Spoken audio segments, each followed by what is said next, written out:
Frostburg, Ohio for coverage of the Four Crown Nationals, today presenting the Stock Car B-Feature. And we have 11 cars set to compete for 20 laps, and here is the starting lineup. On the pole in car number 21 will be Butch Garner from Forsyth, Illinois, driving a Regal Buick. On the outside of row number 1, car number 99, the defending champion of the USAC Stock Car Division, and in fact the driver who has already clinched the championship for 1983, Dean Roper from Fairgrove, Missouri. In the second row will be car number 98, driven by Tom Meinberg from Hamilton, Ohio. And outside of row number 2, car number 17, Gordon Blankenship from Keokuk, Iowa. In the third row, Herman Huffman in car number 46 and Ken Rowley in number 92. Row number 4, car 43, driven by Terry Pearson. Outside of row number 4, Donnie Matlin driving car number 2. In row number 5, car 49, Michael Brown, and 10, Rick O'Brien. And in row number 6, all alone, car number 52, the driver from Decatur, Illinois, Roger Drake. This is an entirely different racetrack than what these cars timed in at. A little more on that in just a couple of seconds. Right now, we're in the cockpit with Dean Roper. You know, in greyhound racing, they have a rabbit that they send out in front of the dogs, and the object is to encourage the dogs to chase the rabbit. Well, here is the rabbit for USAC Stock Car Racing in 1983. This guy has been undefeated and certainly is the guy to beat here again this weekend. Tom Meinberg drives car number 98 and will start in third position. From nearby Hamilton, Ohio, that's a suburb of Cincinnati, Ohio, Meinberg has been not only a regular behind the wheel, but one of the real cheerleaders of USAC Stock Car Racing. He still believes that there's a great future for this particular division, and he's very interested over the winter months coming up here of helping to kind of reorganize the organization and encourage more new teams to come to USAC Stock Car Racing. Tom Meinberg, Hamilton, town just north of Cincinnati. And car number 2, driven this afternoon by Donnie Matlin from Cincinnati, Ohio. And Matlin is one of the first converts, really, that Meinberg has brought to this form of racing. Matlin is a dirt track racer. He's not a pavement driver. He's a young guy. This is the first time ever, however, he's participated in a USAC stock car race. Kind of a big, husky, athletic type guy. And none of us have really had an opportunity to look at him in competition before, so we're kind of anxious to see this guy. He certainly has brought a fine-looking race car to the USAC Stock Car Division. So the 11 cars in the starting lineup have passed by the main grandstand. The fans in the stands have saluted the drivers, and the drivers have saluted back. And we'll get a green flag in possibly one more lap. Also in the field, car number 10, Rick O'Brien from East Peoria, Illinois. Bob Rick is one of the younger drivers in USAC Stock Car Racing, but he's had a pretty good level of success. He's a consistent top 5 finisher, and as you mentioned, Roper's already got the points locked up as the one-lap yellow flag continues to wave. I do not believe we'll be going green this time around. O'Brien has become a consistent top 5 finisher in this type of racing. Last year, he was third in the point standings, and he has his sights set on being the runner-up in 1983. Well, there are a couple of good points battles going on in the USAC Stock Car Division. This is the final race of the year. Butch Garner is in second place with 750 points, and Rick O'Brien, who you just mentioned, is in third, only 20 points behind Butch Garner. And then as we look toward fourth and fifth place, Tom Meinberg has 575, and Joe Wallace, who is not here today, has 570. So the cars come by the main grandstand, head for turn number 1, and still warming up out there, anticipating a green flag next time around. The track was watered since we qualified. When most of these guys went out to qualify, the track was extremely dry, dusty, and pretty slippery. Now, there's a different type of slipperiness to the surface now. There's a little bit of excess water on the racetrack. About 4 or 5 laps into this race, we're going to have a terrific racetrack. But a couple of these guys are probably in for a surprise. The cars were set up for a hard, slick, dry racetrack, and it may be just a little tacky, a little sticky, particularly in the early stages of this race. Now, this 20-lap race will determine the starting order in the feature race, which will be coming up just a few minutes later. Now, the cars are in turn number 4. They begin to accelerate coming out of the 4th turn, and the green flag is out. Our 20-lap B-Feature for the USAC Stock Cars underway. Into turn number 1, the cars broadside and begin to string out just a little bit. A car spins in turn number 1. That is Rick O'Brien driving car number 10, and they'll have a complete restart unless O'Brien can continue to go, but the yellow flag does come out, and it looks like we're going to have a complete restart. Well, the surprise we predicted, I think, occurred. and the track is still pretty moist, particularly right in the middle. Something else happened also as they charged into turn number 1. Donnie Matlin, driver out of Cincinnati, Ohio, popped a radiator hose, or so it would seem. A lot of water and steam coming out from underneath the engine department.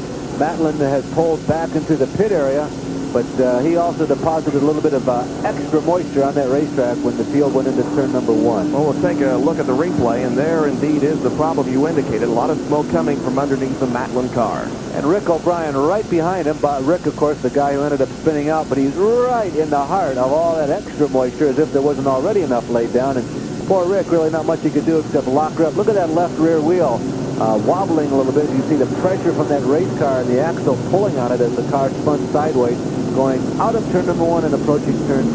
So the car's reformed now for a complete restart. We have no laps completed yet. Spin in turn number 1 on the start, so we'll be back with the start of this B-Feature for the stock cars in a moment. Bob Jenkins, Larry Hooper back at Roxburgh, Ohio's Eldora Speedway, where the USAC Stock Cars have now reformed and get ready for the start of their 20-lap race. A false start, or at least a spin, in turn number 1 after receiving the green flag a few minutes ago. Rick O'Brien in car number 10, spinning down in turn number 1. Rick is a graduate of motorcycle racing. Matter of fact, part of the legacy is this number. This is the number he always used in the bikes. Herb Shannon a couple years ago gave up on this number to let this young driver, whom Herb mentioned probably has a better future, at least at this point. Herb Shannon having been around for a number of years, and what I do, so I'll give him the number. This is just a moment in time. This race, we're going to go 20 laps, and there's only one strategy here, and that is go as fast as you can, as soon as you can. It's just a real flick of the watch, really, for all these drivers. 20 laps, go as fast as you can, as soon as you can, and try and come home first. Butch Garner, car number 21 on the pole, outside Dean Roper, number 99, the champion of the USAC Stock Car Division. Off of turn number 4, and the green is displayed once again. So we'll start this feature again, and some contact between Garner and Dean Roper, and parts fly off of Roper's car, but everybody manages to keep going. Roper at a very slow speed, and I'm not so sure whether we're going to have a yellow or not. It appears that the green will stay out. Here they come off of turn number 4 to complete lap number 1, and the lead held by Tom Meinberg. Dean Roper pulling off the track into the pit area in the backstretch. The race is on. Tom Meinberg is the leader with Butch Garner running second. And it appears to me, Larry, that Butch Garner perhaps thought that the yellow was going to come out, and he slowed down because he's on the throttle once again. Yeah, I think that's probably exactly right. Here comes Meinberg as Garner out of turn number 4 down the front stretch. Garner probably looked in his rearview mirror and saw Roper up against the fence and saw him disappear from sight. Probably thought they had spun out. There's Gordy Blankenship. Gordy has had some engine problems in this heavy-powered race car and has slowed significantly as the race up front continues. Gordon Blankenship is 9th in point standings with USAC Stock with 200. Good race here for the lead. They go into turn number 1. Pretty much a side-by-side race, although Tom Meinberg with the slight advantage as they go down the backstretch. Meinberg, car number 98, started in 3rd place, and also a good race for 3rd and 4th position. Number 43, Terry Pearson, and the 92 of Ken Raleigh.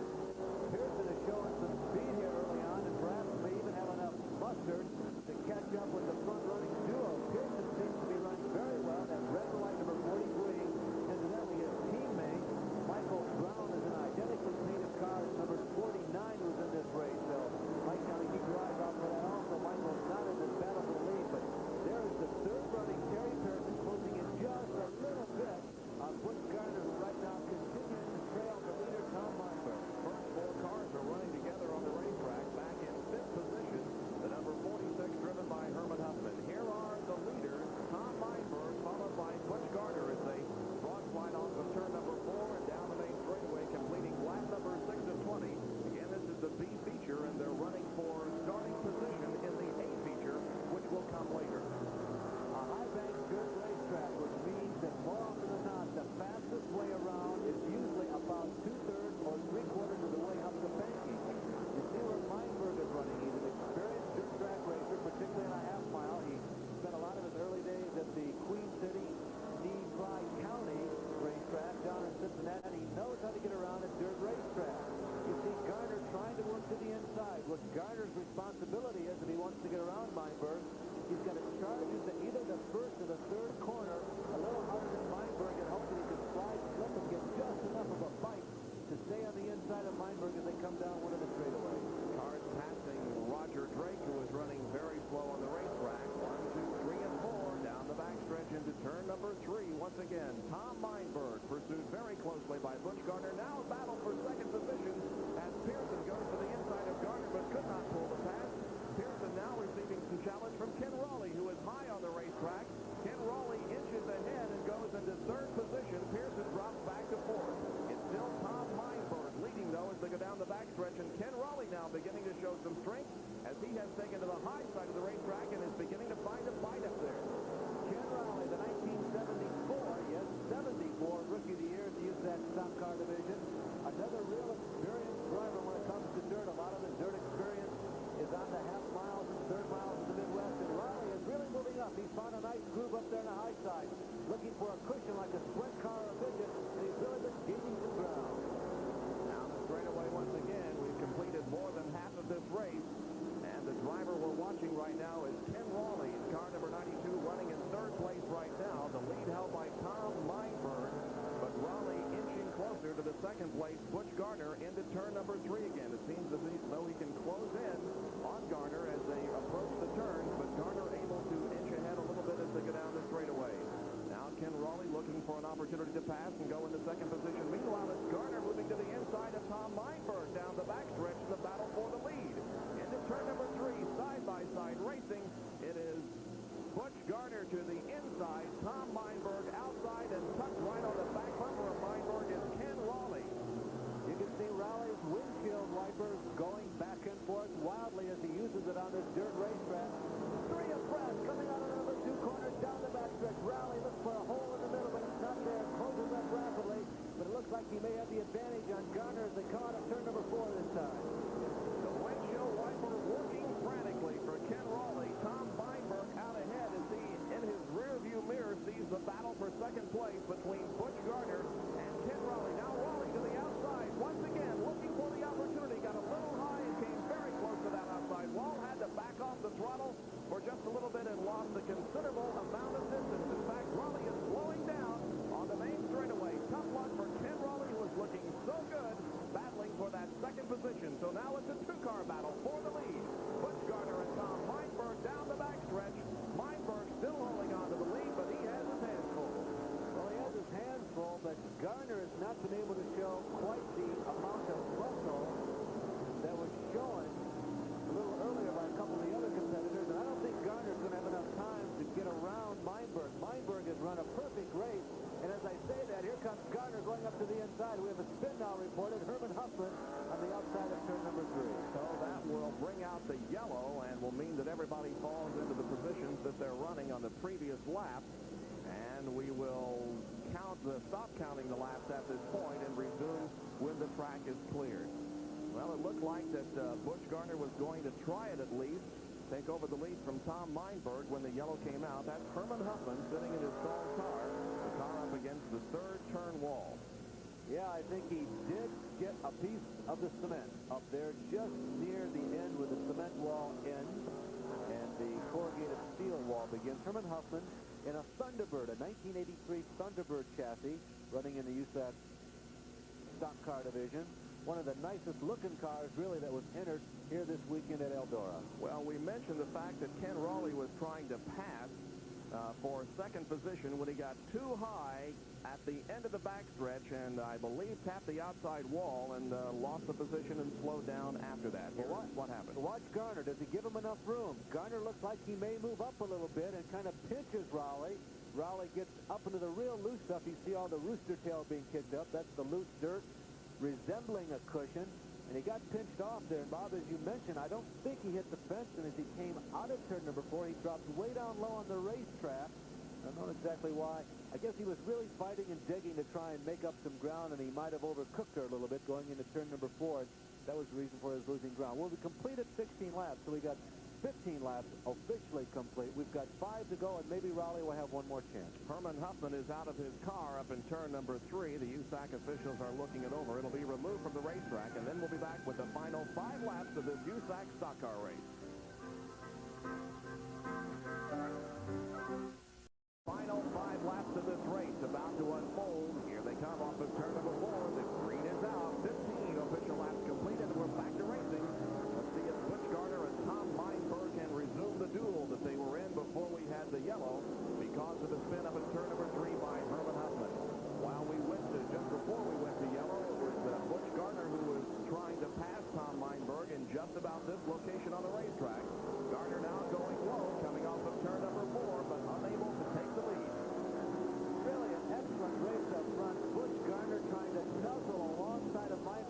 a nice jump coming out of turn number 2. Now let's see if Meinberg can use the banking. No. Garner gets by underneath, slides up, and closes the door on him. So a new leader. We've only had 2 in this race. Meinberg took the lead at the drop of the green flag and held on to it through lap number 16. But lap number 17, Butch Garner is recorded as the leader of it. And with now only 3 laps to go, Garner looking very good. Meinberg is running in second position. In third is Terry Pearson. Running fourth is Rick O'Brien. Fifth is Ken Raleigh. In sixth place is the number 49 of Michael Brown. And in seventh place, car number 52, Roger Drake. Those are the only cars on the racetrack. So now Meinberg begins to drop back considerably. And it's going to be Butch Garner's race, it looks like, all the way. He's in turn number 4, and he's looking for the white flag from the USAC officials. And there it is. One more lap to go for Butch Garner, who started this race from the pole position and took over the lead on lap 17. Everybody has dropped off the pace. Raleigh apparently did touch the fence in that incident that he had with Garner and did suffer some damage because he has slowed significantly. There's Butch Garner looking for checker, Bob. And here he is off of turn number 4, and the checkered flag is out. The race winner is Butch Garner. A good race for second place here as Terry Pearson put the heat on Todd Meinberg there in the closing lap. But Meinberg held on to finish second. Terry Pearson finishes third, and in fourth position will be Rick O'Brien. Well, as we mentioned at the beginning of this race, this event determines the starting position for the feature race, the main event. Bob talked about how close the point standings are, and there are a lot of points up for grabs. There's just 20 points separating Garner, that man right there, who is in second place in the point standings, and Rick O'Brien, who finished fourth in this race. And the breakout in just the first 5 positions alone: 200, 175 points, 160, 150, 140 in the main event. And if you drop out and finish like 11th or 12th, you can drop all the way down to 70 points. So as you can see, for Garner and O'Brien, who are battling for second in the point standings, both of them want to finish, and the exact finishing position could go a long way to determining the payoff in the points. And there's a significant difference in dollars at the banquet over the winner between second and third.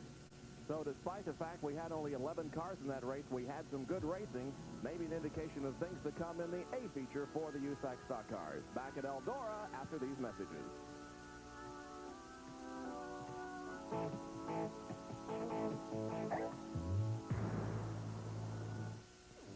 All the races and follows them around the country and officially is recorded as the owner of this race car. Continuing to look at Bobby Jackson, number 71.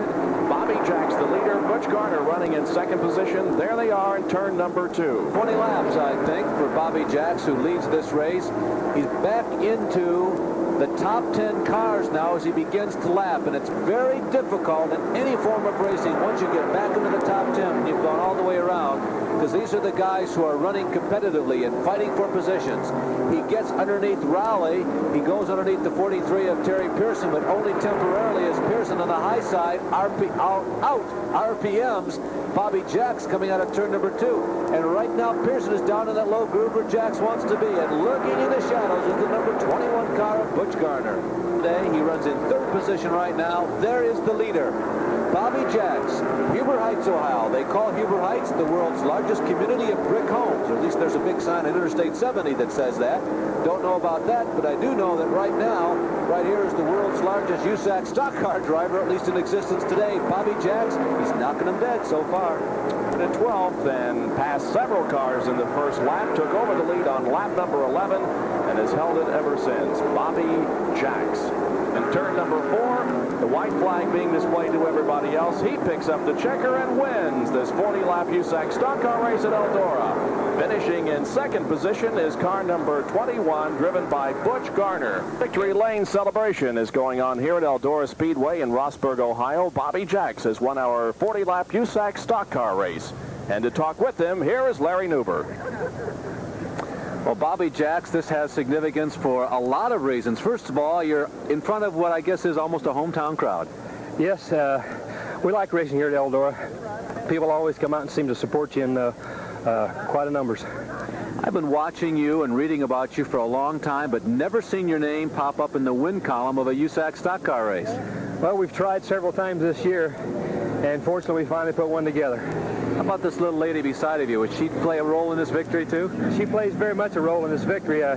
She supports me, and like I said, she gets a little bit upset sometimes because the car takes so much of my time, but she keeps hanging in there.